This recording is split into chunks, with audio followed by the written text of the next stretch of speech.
همین گونه زمانی که ابراهیم علیه السلام پیغمبر شدن، ابراهیم علیه السلام خیلی مهنت‌های زیاد کشیدن برای اینکه مردم یگانه الله تعالی را عبادت کنند. در این باره الله تعالی در سوره انبیاء در قصه های ابراهیم علیه السلام ما را آگاهی میکند: ولقد آتینا ابراهیم رشده من قبل و کنا به عالمین. در حقیقت ما پیش از موسی و پیش از هارون ابراهیم را پیغمبر کرده بودیم. ابراهیم و ما کنا به عالمین و ما به ابراهیم پیغمبریش دانا بودیم. یعنی ما می‌دانستیم که ابراهیم سزاوار نبوت و پیغمبری بود، ما او را پیغمبری کردیم. این پیغمبر کردیم: قال لأبيه و قومه ما هذه التماثيل التي انتم لها عاکفون. ابراهیم به خاطر آورد ابراهیم را و پدرش آزر و قومش گفت که من هذه التماثيل، این هیکل‌ها چی؟ هیکل‌هایی است که در نزد اینها شما آمده اینها را عبادت میکنید. اینها چی است؟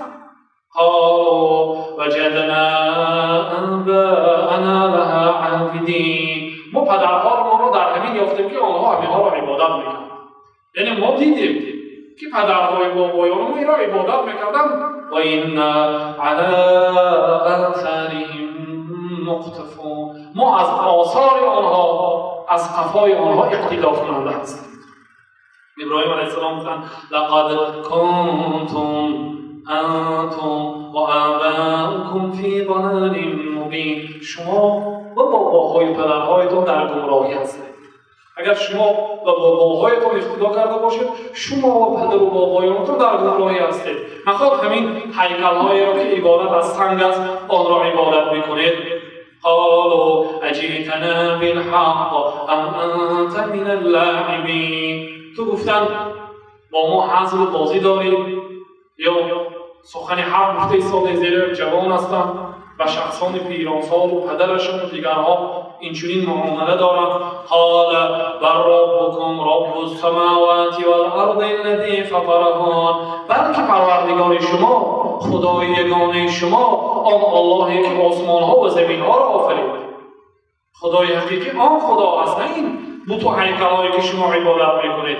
و تالله لأکیدن اصنامکم بعد ان تولوا مدبرین. و قسم به نام الله که من خداهای شما را ریزه ریزه میکنم، میده میکنم وقتی که شما از کشور بیرون میبرید. روز عید بود، وقتی که عید داشتن از داخل کشور بیرون میبرامدن و صحراها میبرامدن، عید میگذرانیدن، وعده کردن که در روزی که شما از قشلاق بیرون میبرید من گفتم خداهای شما را پایمال میکنم. فجعلهم جذاذا الا كبيرا لهم لعلهم الیه یرجعون. ثانی ابراهیم علیه السلام خبر گرفتن، تمام هیکل‌ها را شکستن، میده ریزه کردن. غیری الا کبیرهم. خدا میگه غیر کلامشان، از همه هیکل کلامی را دست نرسانیدن، بلکه تبر در دستش گذاشتن. تبر را به دست هیکل کلامی گذاشتن. قالوا من فعل هذا بآلهتنا انه لمن الظالمین. گفتن این کار گناه را کی کرد در حق خداهای ما وقتی که آمدن؟ این کار خطای و عظیم را کی کرد در حق خداهای ما؟ قالوا سمعنا فتى یذکرهم یقال له ابراهیم. گفتن یک جوانی هست در این دیه با بدی این خداها را ذکر میکرد، عیب میکرد، حقارت میکرد خداهای ما را. نامش ابراهیم است، شاید آن کرده باشد، زیرا آن گاه خداهای ما را دشنام میداد. قالوا فأتوا به على اعین الناس لعلهم یشهدون. گفتن ابراهیم بیارید در نزد حضور مردم، در نزد چشم مردم عیانا بیارید، شاید بعض مردم شهادت دهند، گواهی دهند که این گناه ابراهیم کرده است. قالوا انت فعلت هذا بآلهتنا یا ابراهیم. گفتن ای ابراهیم، آیا تو این کاری گناه را در حق خداهای ما کردی؟ خداهای ما را تو به قتل رسانیدی ای ابراهیم؟ قال بل فعله كبيرهم هذا فاسألوهم إن كانوا ينطقون. بلکه گفتن کلاماشون کرد. فاسألوهم إن كانوا ينطقون. شما پرسید خداهای خداتونه اگر آنها گپ زده میتونسته باشند، اگر نطق داشته باشه شما خداشون پرسید که شما کی زد؟ ای خداهای ما، شما کی ویران کرد؟ شما را کی ویران کرد و پاره کرد؟ پرسیدم جواب میدین خداها. تو این کم اگر گپ زده میتونسته باشم. همینجا ابراهیم علیه السلام دروغ گفتن و این دروغشون را ثواب نمیدونستن. نمیگفتن که این برای ضرورت است، برای سودا رفتن است، نعوذ بالله. نمیگفتن، بلکه وقتی که روز قیامت میشود مردم به نزد ابراهیم میآیند. ای ابراهیم، تو خلیل پروردگار هستی، دوستی نزدیک پروردگار هستی. ببین ما در کدام حالت هستیم. خداوند روز قیامت حساب کتاب نمیکنه. همه آفتاب در نزد آنها راست میایستد. چندین سالها در بعض روایات 500 سال. نه حساب و کتاب است، الله تعالی بین آنها حکم نمیکنه. نه جنت است نه دوزخ است، میایستن میگونه. این وزنین‌تر است. بنابراین میگفتن که کاش که خدا حکم میکرد یا این طرف بریم یا اون طرف. لیکن در این حالت که عاقبت ما نامعلوم است، خیلی وضعیت وزنی بود. به نزد آدم رفتن، آدم گفتن ما خدا را گناه کردگی هستم، خدا گفت از این درخت نخورید، من خوردم. شما به نزد نوح روید. نوح هم گفتن من عذر دارم و دعای بد کرده بودم در حق قومم. شما به نزد ابراهیم روید، پدر پیغمبران، زیرا همه پیغمبران از نسل ابراهیم است، بعد ابراهیم و پدر یگانه پرستان است حضرت ابراهیم و خلیل خدا هستند. به نزد ابراهیم روید. ابراهیم میگوید که من در دنیا دروغ گفتم، چگونه پروردگار عالم رو میخورم؟ همین گناهشون دروغشون میگه. نباشد در راه خدا گفتم، در راه بازگشتن همین مردم به سوی خدا گفتم که شاید من اگر گفتم که همین کار خدای کلانی کرد، بوتی هیکل کلانی کرد، گفتم اگر شاید آنها با عقلشون رایتون بازگردن به دین خدا، گفته دروغ گفته بودن، لیکن ما از این دروغشون پشیمان بودم، میترسیدم. بل فعله کبیرهم هذا، بلکه همین کلانی هاشون اینها را به قتل رسانید. اسألوهم ان كانوا ينطقون. پرسید خداها را اگر سخن کرده میتوانند. سپس در همین جا چی کردند؟ در همین جا یک به خود آمدند، گفتند که فرجعوا الی انفسهم. خدا میگه که به خداشون برگشتند. نخواد خدای باشد که خدای آمده دیگرها زده و ایمان کند، خدا را آمده دیگرها زده پاره کند، ولی خدا گم زده نتواند، از خودش دفاع کرده نتواند، بلا را از خودش دور کرده نتواند. چگونه خدایی که از سر ما بلا را دور کرده میتواند؟ برای خودش فایده آورده نتوانسته است، برای ما از کجا فایده آورده تواند؟ گفته به خود برگشتم. فرجعوا الی انفسهم. خدا میگه که خداشون با آمدن، لیکن باز شیطان آنها را غلبه کرد. فقالوا انکم انتم الظالمون. این مراتبی پیش از وسوسه شیطان است که ما ظالم هستیم، و همدیگر خیال است شما ظالم هستید، یگانه الله را عبادت نکرده، اینها را عبادت کرده. ثانی باز خدا میگه ثم نکسوا علی رؤوسهم. ثانی قفاشون گشتن گفتن که لقد علمت ما هؤلاء ينطقون. تو میدونی که اینها گپ نمیزنن، میدونی که این بت‌ها پیغمبرها سخن نمیکنند، تو ما حجت آوری کرده ایستادی برای آنکه آنها گنگ هستند. خدا ثانی حضرت ابراهیم گفتن که قال اتعبدون من دون الله ما لا ينفعكم شيئا ولا يضركم. این خیلی باشه شما غیر الله تعالی یک چیزهایی را عبادت میکنید که برای شما فایده آورده نمیتواند، از شما ضرر را دور کرده نمیتواند، برای شما خودتون هم اگر رفت و گناهکاری کنید ضرر رسانده نمیتواند، شما همین عبادت میکنید. اف لکم ولما تعبدون من دون الله. اف برای شما و برای اون خداهایی که عبادت میکنید. یعنی حیف شما، عیب است که شما همین یک شخص چیزها را عبادت میکنید. افلا تعقلون. شما عقل ندارید که سنگ را عبادت بکنید؟ سنگی که نمیشنود، نمیبیند، برای شما فایده ندارد، ضرر رساننده نمیتواند. قالوا حرقوا. دیگر اکنون دلیل ندارم، دیگه اینها ناحق هستند. ابراهیم حق است. وقتی که حق اگر غلبه کند و صاحبان ناحق دیگر حجت و دلیل نداشته باشند، دیگر به ظلم میگذرند. قالوا حرقوا ابراهیم را بسوزانید وانصروا آلهتکم، خداهای خود یاردم دهید، خدای شما را زد از پایمال کرد، از ویران کرد، از طرف خدای خود بگیرید، ابراهیم بسوزانید.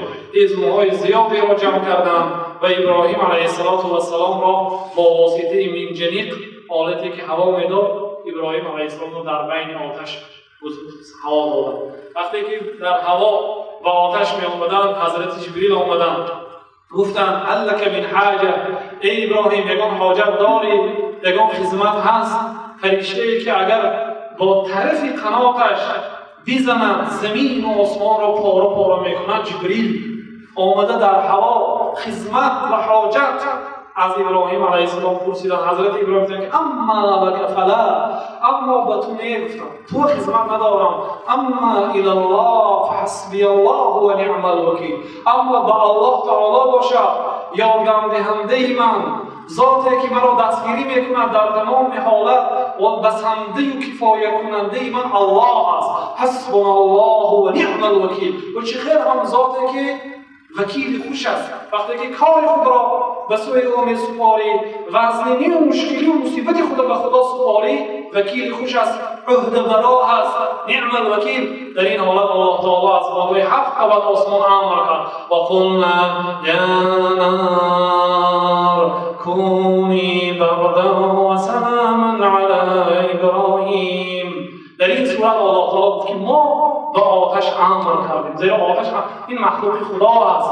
الله تعالی آتش را آفرید، به آتش امر کرد یا نار کونی بردا و سلاما علی ابراهیم، ای آتش خنک شو و سلامت شو فقط برای ابراهیم. اگر فقط برای ابراهیم نمیگفت دیگر ما از این آتش استفاده نمیبریم، زیرا آتش خنک میشد. خدا گفت که آتش، ای آتش خنک شو.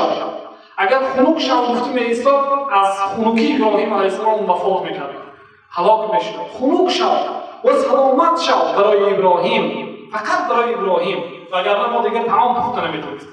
وقتی که ابراهیم علیه السلام از بین آتش سلامت برآمد به سبب آنکه ابراهیم علیه السلام یگانه پرست بود. خلاص وقتی که در کشور مکه فرزندشان اسماعیل را آوردند، مکه شهری بی انسانیت بود، جایی که کسی زندگی نمیکرد، نه شرک بود و نه آدم بود. در آنجا اسماعیل که حضرت پیغمبر شدند و باز به یگانگی خدا دعوت میکردند، اهل مکه در عهد ابراهیم علیه السلام بود.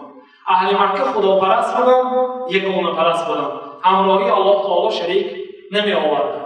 اولین شخصی که به دیار عرب خداپرستی غیر الله تعالی شریک آوردن را آورد، این عمرو ابن لحی الخزاعی بود که پیغمبر خدا در حق این گفتند که و رأیت النار، شب اسراء و معراج الله تعالی برای من جنت را نشان داده شد. در جنت دیدم که اکثریت آن کمبغل‌ها بود و دوزخ را دیدم که اکثریت آن شخصان متکبر، آنهایی که کلانگری میکنند، جبار و ظالم است، آنها بودند و زنها بودند. و ثانی در آنجا عمرو بن لحی خزاعی را دیدم یجر قصبه فی النار، روده هایش را در آتش دوزخ کشاله کرده میکشید. عمرو بن لحی خزاعی را دیدم، یکی از بابایان پیغمبر است، گذشتگان پیغمبر در مکه زندگی میکرد. این را دیدم که روده هایش را در آتش دوزخ کشاله میکرد. و هو الذی سیب السوارد، و این شخصی که به مکه شریک شرک آوردن را آورد بود، سردار قبیله بود، مطاعا فی قوم، اطاعت کننده در قومش بود، مردم را اطاعت میکردند، احترام داشت. وقتی که به شام سفر کرد دید که دیار شام مشرک بودند، همراهی الله تعالی هیکل‌های بت‌های و صنم‌ها عبادت میکردند. گفت که برای من نیز یگان خداهای خود را تحفه کنید تا اینکه من هم رفته قوم خودم را برای عبادت کردن این گونه خداها دعوت می‌کنم. ثانی آنها برای عمرو هبل را دادند که عظیم‌ترین خدای ناحق در مکه بود، آورده به بالای کوه نصب کرد و مردم را دعوت کرد که عبادت هبل کنید. سپس همین گونه در اطراف هبل روز از روز خداها زیاد شد و به 360 عدد رسیده بود که مردم آنها را عبادت میکردند. پیش از بعثت جناب رسول اکرم صلی الله علیه و سلم همین گونه از زمان نوح تا زمان حضرت و تا روز قیامت زمین از شریک آوردن و پروردگار خالی نیست. وظیفه تمام پیغمبران، بعد پیغمبرها میراثخواران پیغمبران، علمای اسلام بیان کردن حق الله تعالی است که الله تعالی یگانه است. همراه الله تعالی در این عالم دیگر خدای برحق نیست، دیگر باقی مانده‌ها همه خداهای باطل هستند. خدای یگانه را عبادت کنید. سپس الله تعالی پیغمبر را پیغمبر گردانید. حضرت محمد علیه السلام را 23 سال دعوت کردند، علاوه خصوص 13 سالی که در مکه بودند فقط به یگانگی الله تعالی بود. سپس 10 سال باقی مانده در مدینه باقی مانده احکام شریعت را گفتند. سپس پیش از وفاتشان 3 ماه بیشتر به مکه برای عبادت حج رفتند. وقتی که به کعبه در آمدند با دست مبارکشان با عصایشان آمده هر یک خداها را زده می شکستند و با همین در گرد خانه خدا در کعبه الله دیگر فقط یگانه الله تعالی عبادت میکردگی شد. فقط بت‌های صنم‌ها کوچانیده شد. هبل هست، عزا هست، همه خداها بیکار کرده شدند و الله تعالی را عبادت میکردند. عموما الله تعالی را یگانه عبادت کردن این بزرگترین عبادت است و اولین امر خدا هست در قرآن کریم. و شریک آوردن با الله تعالی اولین منع خدا است. فلا تجعلوا لله اندادا. الله تعالی در بدایت سوره بقره میگوید با الله تعالی شریک نمارید، الله تعالی را یگانه عبادت کنید. و در قرآن کریم ضرب المثل های زیاد دارد که با واسطه ضرب المثل ها میفهماند که شما فقط الله تعالی را عبادت کنید که بعضی آن ما گذشته ایم در صحبت های ما تقدم. و یکی آن ضرب المثل ها در سوره زمر هست. الله تعالی میگوید و ضرب الله مثلا رجلا فی شرکاء متشاکسون. خداوند الله تعالی یک ضرب المثل زد، یک مرد را که غلام یک چند نفر انسان ها هست. زمانه غلامداری بود، خداوند با غلامداری مثال آورده ایستاده است. خداوند ضرب المثل زده ایستاده است و یک مردی که غلام یک چند نفر مردهایی که صاحبان اخلاق بدی گوناگون دارند. یکی ظالم است، یکی حقارتچی است، یکی دغل است، یکی دوز است. چند صاحب ها داشت، خجین های زیاد داشت. یک غلام همه آنها اخلاق های بد داشتند. و رجلا سلما لرجل هل یستویان مثلا. خدا میگه یک دیگر مرد غلام بود لیکن به یک شخص غلام بود، به یک شخص خدا ترسی صاحب اخلاق حمیده. هل یستویان مثلا. آیا برابر هستند هر دوی این دو غلام ها؟ غلامی که خجین های زیادی بد دارد، غلامی که یک خجینی دارد، یک صاحب دارد و خدا ترس است. خیلی که پیغمبر خدا ما را به چه امر کردن در نسبت غلامداری ما؟ اگر طعام خورید طعام دهید، لباس پوشید لباس پوشانید. ولا تکلفوهم ما لا یطیقهم. کارهایی که طاقتی اجرا کردن ندارن فرمانش ندهید. و اگر رفت به غلامهایتان کارهای مزمین فرمان دهید فعینوهم، یاردم دهید در برشان استاده. گفتم غلامداری شریعت وقتی که زمان پیغمبر که پیغمبر شدن غلامداری بود با غلامها چگونه مناسبت را تعلیم دادن. اخوانکم خوالکم، اینا هم برادرای شما هستند، فقط که جعلهم الله تحت ایدیکم، خدا اینها را در زیر دست شما کرده است. یعنی ما همه بندگان خدا هستیم. غلام هم بنده ترجمه میشه به لغت تاجیکی فارسی. یعنی بنده که صاحبان زیاد دارد و اخلاقای بد دارد، بنده که یک صاحب دارد و اخلاقی خوش دارد. این مانند آن بنده که خداهای زیاد دارد 360 بود داشتند، یا بنده که فقط الله تعالی را عبادت می‌کند. کدام اینها بهتر است؟ ببینید غلامی که اگر صاحب زیاد داشته باشد این صاحبش باید فلان عمل را اجرا کند و صاحبش باید که فلان عمل را اجرا نکند فلانش را اجرا کند. اگر رفت گفتی فلان را اجرا کنی عذاب می‌دهد. چه عمل می‌کنید؟ خداوند در سوره یوسف میگوید از زبان یوسف علیه السلام که ارباب متفرقون خیر ام الله الواحد القهار. ای دوستان زندانیان، حضرت یوسف در زندان بودن و 2 نفر آنهایی که همراهشان زندان شده بودن گفتن که خداهای زیاد بهتر هستند یا یگانه الله تعالی که واحد القهار است، یگانه صاحب قهر و غلبه است، کدام اینها بهتر است؟ گفت واقعا شریک آوردن به پروردگار چنان گناه عظیمی است که الله تعالی این را نمیبخشد روز قیامت و حتی آن شخصیت هایی که از آنها شریک آوردن صادر نمی شود خدا آنها را در قرآن کریم بیمی خوف داده است و به عذاب وعده کرده است و بهترین مخلوقات خود به پیغمبر خدا الله تعالی به پیغمبر خدا حضرت محمد علیه السلام حبیب خود خلیل خود خطاب میکند قل لئن اشرکت ليحبطن عملك ولقد أوحينا إليك وإلى الذين من قبلك لئن أشركت ليحبطن عملك ولتكونن من الخاسرين. ای پیغمبر ما به تو و به اون پیامبرانی که از تو پیش پیغمبر بودن وحی دادیم، خبر دادیم لئن اشرکت اگر به الله تعالی کسی یا چیزی را در این دنیا شریک آری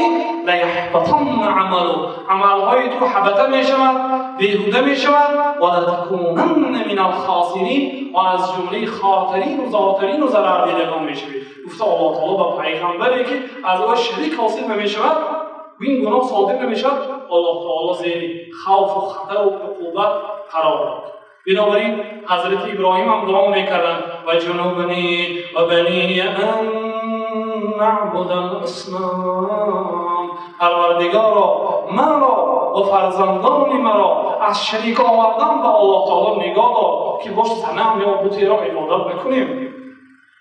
ابراهیم تایید گفتن که و من یأمن من البلاء بعد ابراهیم، که بعد ابراهیم علیه السلام از شریک آوردن در امنیت است، کی برای خود یعنی گفته میتواند که من تا آخر حیات شریک نآورده از این دنیا میگذارم. گفته بعد ابراهیم دعا میکردم پیغمبر خدا که باز شریک نآورم، مرا و فرزندانم نگاه دار پروردگار که از این دنیا یگانه پرست گذاریم، خدا پرست گذاریم و به الله تعالی کسی یا چیزی را شریک نآوریم.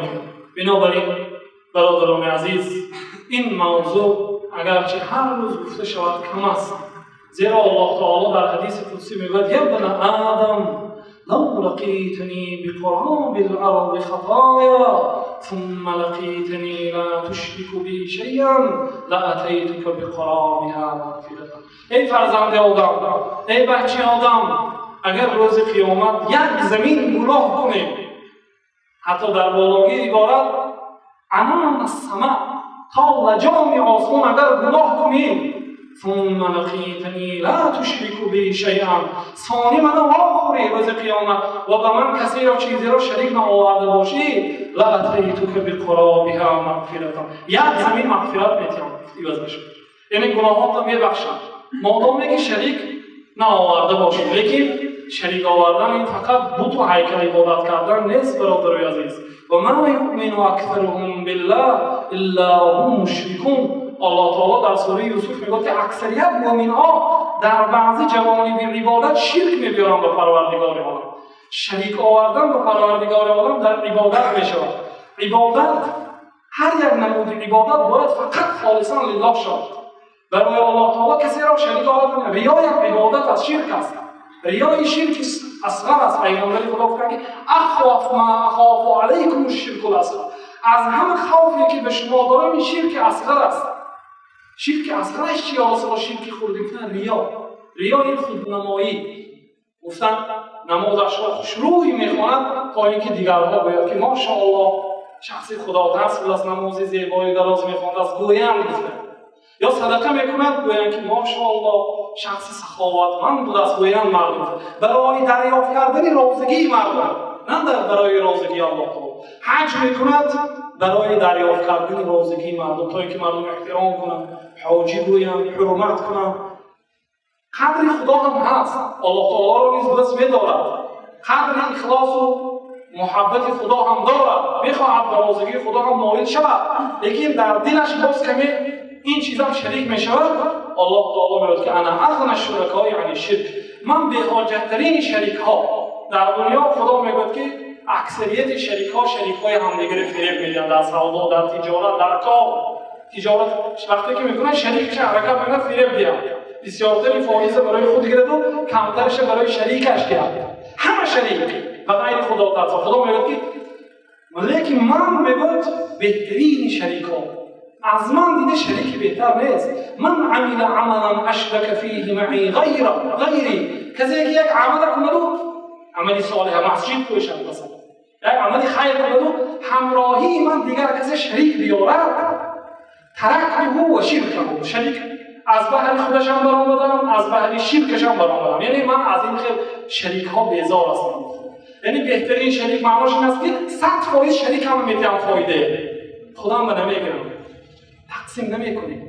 90% 99% برای خدا باشد، 1% برای خود مردم باشد یا برای رازگی گذشتگان باشد، برای رازگی خدا نباشد، برای رازگی قبر فلانی باشد یا برای رازگی هیکل یا بوتی باشد. ترکته و شرکه خدا میگه من خودشم بیزار هستم از آن عملی که کرده است از هم بیزار هستم حتی یکون خالصا لله تا مادامی که عمل خالص تازه 100% برای رازگی الله تعالی نشود الله تعالی قبول نمیکند.